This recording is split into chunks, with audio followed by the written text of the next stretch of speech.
నమస్తే అమ్మా. నమస్తే అండి మేడం, మీరు ఏం చేస్తుంటారు? నేను అంగన్వాడీ టీచర్గా పనిచేస్తున్నాను సుమారు 35 సంవత్సరాల నుంచి. సో ఇప్పుడు ఈరోజు ఏమంటే అంగన్వాడీల పరిస్థితి ఈరోజు సమ్మెకి వెళ్ళడము ఇప్పుడున్న సిచ్యువేషన్లో కరెక్ట్ కాదని నా అభిప్రాయము. ఎందుకంటే క్షేత్రస్థాయిలో గర్భిణీలు, బాలింతలు, చిన్నపిల్లలు వీళ్ళందరి ఆరోగ్యం మా పైన ఉంది. కాబట్టి వాళ్ళని దృష్టిలో పెట్టుకొని మనం కూడా వాళ్ళకి సేవ చేయాల్సిన అవసరం ఉంది. ఏ రోజైతే మేము జాబ్లో జాయిన్ అయినామో ఆ రోజు కూడా మేము ఒక మానవతా దృక్పథంతోనే వచ్చాం. సెల్ఫ్ సర్వీస్ చేయడానికి వచ్చాం. కాబట్టి కనీసం ఈరోజు గవర్నమెంటు మనకి ఈ రాష్ట్రంలో అన్ని రాష్ట్రాల కల్లా 6వ స్థానంలో కార్యకర్తకి వేతనం ఇస్తుంది, హెల్పర్కి 4వ స్థానంలో వేతనం ఇస్తుంది.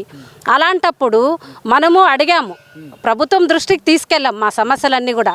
వెంటనే 4 డిమాండ్లకి పరిష్కారం చేసి జీవోలు ఇవ్వడం జరిగింది. సో మనకి ప్రధానంగా గ్రాడ్యుటీ ఒకటి, వేతనాలు అన్నారు.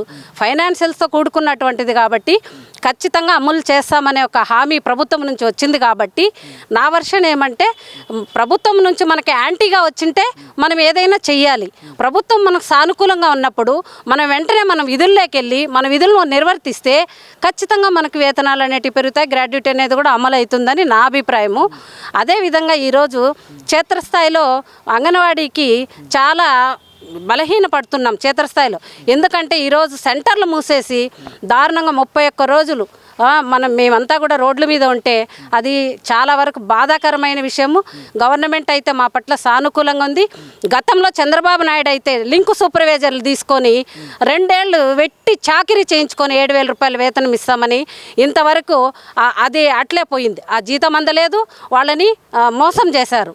అది కాకుండా ఫైనాన్షియల్ మ్యాటర్ కాబట్టి ఆర్థిక శాఖలో పెట్టి ఆమోదించి ఖచ్చితంగా మీ వేతనాలు అయితే పెంచుతామని సీఎం గారు అయితేనేమి, మన ప్రభుత్వ సలహాదారు సజ్జల రామకృష్ణారెడ్డి సార్ అయితేనేమి, వీళ్ళందరూ కూడా మా పక్క పాజిటివ్గా ఉన్నారు. కాబట్టి గవర్నమెంట్ మాకు అనుకూలంగా మాకు చెప్పినప్పుడు మేము కూడా ఒక వెనక్కి తగ్గి మా సెంటర్లు మేము నిర్వర్తించాలని సోదరి సంఘాలకు కూడా నేను విజ్ఞప్తి చేస్తున్నాను.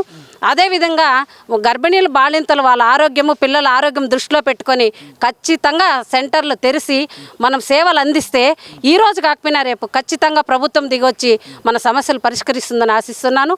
కే చిన్నమ్మ, అంగన్వాడీ రాష్ట్ర కన్వీనర్, వైఎస్ఆర్టీయూసీ అనుబంధం.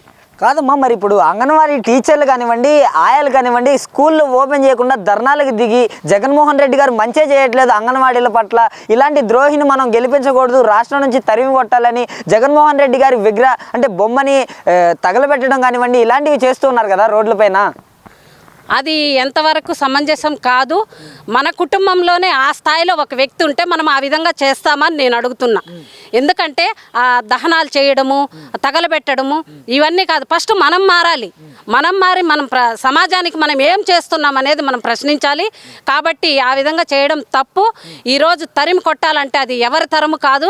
నేనైతే చెప్తున్నాను, ఈ గంటాపదంగా చెప్తున్నాను, మళ్ళీ వచ్చేది జగన్ గారి ప్రభుత్వమే. సంక్షేమ పథకాలన్నీ అమలవుతాయి.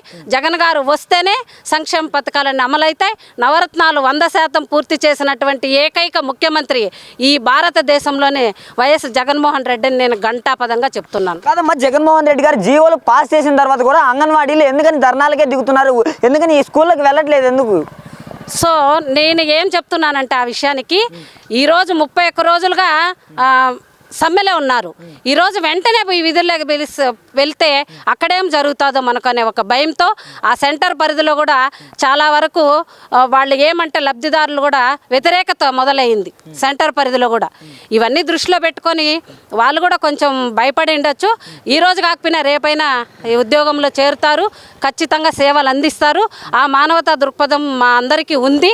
కార్యకర్తలుగా, హెల్పర్లుగా మా విధులు మేము సక్రమంగా నిర్వర్తిస్తాం. అంగన్వాడీల సమస్య పూర్తిగా తీరినట్లే అని మీరు భావిస్తున్నారా?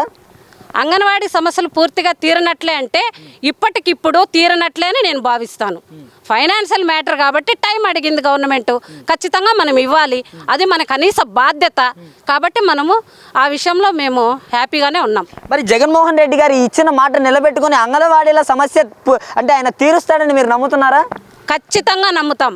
మేము అడగకపోయినా తెలంగాణ కన్నా 1000 రూపాయలు అదనంగా ఇస్తాను అనని మాట నిలబెట్టుకున్న ముఖ్యమంత్రి కాబట్టి ఖచ్చితంగా ఈరోజు ఇచ్చిన మాట రేపు కూడా నిలబెట్టుకొని అంగన్వాడీ మహిళా పక్షపాతిగా ఉంటారని మేము భావిస్తున్నాం. అమ్మ మీరు ఏ జిల్లా నుంచి వస్తున్నారమ్మా? మేము అన్నమయ్య జిల్లా. ఎస్.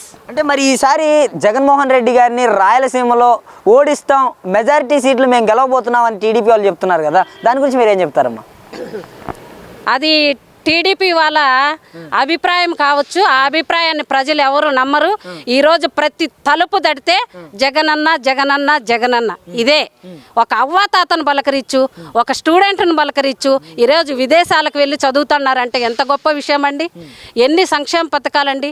చేయూత అయితేనేమి, ఆసరా అయితేనేమి, విద్యాదీవెన అయితేనేమి, కాపు నేస్తం అయితేనేమి, ఈసీబీ నేస్తం అయితేనేమి, తర్వాత ఈ సున్నా వడ్డీ అయితేనేమి, రైతు భరోసా అయితేనేమి, ఇన్ని పథకాలు తీసుకొచ్చి ప్రతి ఇంట్లో లబ్ధి పొందనటువంటి వ్యక్తి లేదు.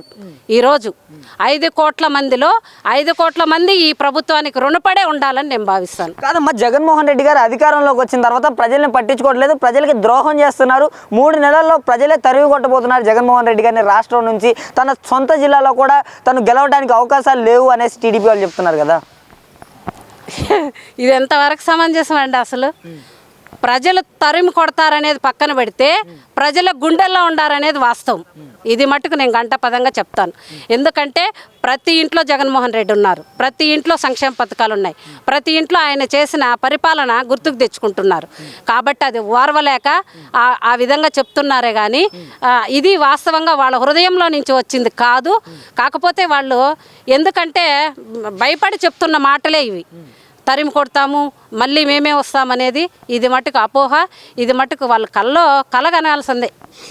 అంగన్వాడీ కేంద్రాలన్నీ జగన్మోహన్ రెడ్డి గారి వెంట ఉండి జగన్మోహన్ రెడ్డి గారికి సపోర్ట్ ఇచ్చి 2024 ఎన్నికల్లో ముందుకు అంటే ఈ సంవత్సరం ఎన్నికల్లో ముందుకు తీసుకెళ్ళి జగన్ గారిని గెలిపించబోతున్నాయంటారా?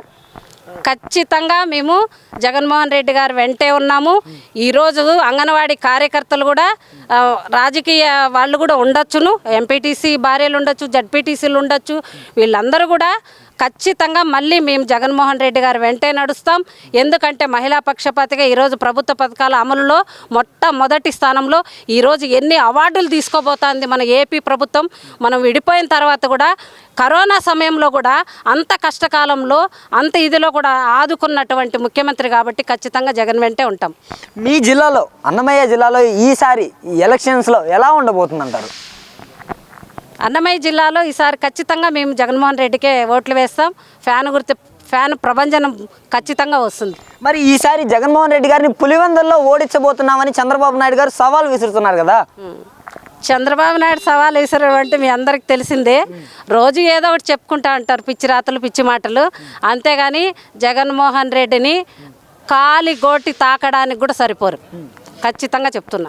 ఎన్నికల సమయం దగ్గరకు వచ్చేసింది, 3 నెలలే ఉంది. మరి ఈ 3 నెలల్లో చంద్రబాబు నాయుడు పవన్ కళ్యాణ్ పొత్తుతో వస్తున్నారు. ఆ పొత్తు వల్ల జగన్మోహన్ రెడ్డి గారు ఓడిపోవడానికి ఏమన్నా అవకాశాలు ఉన్నాయంటారా? పొత్తు మాకు ప్లస్ అండి. పొత్తు మాకు ప్లస్. ఓటర్ శాతం పెరుగుతుంది, ఇంకా సీట్లు పెరుగుతాయి. ఎన్ని పొత్తులు వచ్చినా జగన్మోహన్ రెడ్డి ముఖ్యమంత్రి కావడం ఖాయం. ఒక 170 స్థానాల్లో జగన్మోహన్ రెడ్డి గారికి ఎన్ని స్థానాలు దాకా రావచ్చు? జగన్మోహన్ రెడ్డి గారు చూస్తేనేమో 170 స్థానాలు గెలుస్తామని చెబుతున్నారు. మరి మీరే ఎన్ని స్థానాలు రావచ్చు అని అనుకుంటున్నారు వైఎస్ఆర్ కాంగ్రెస్ పార్టీకి?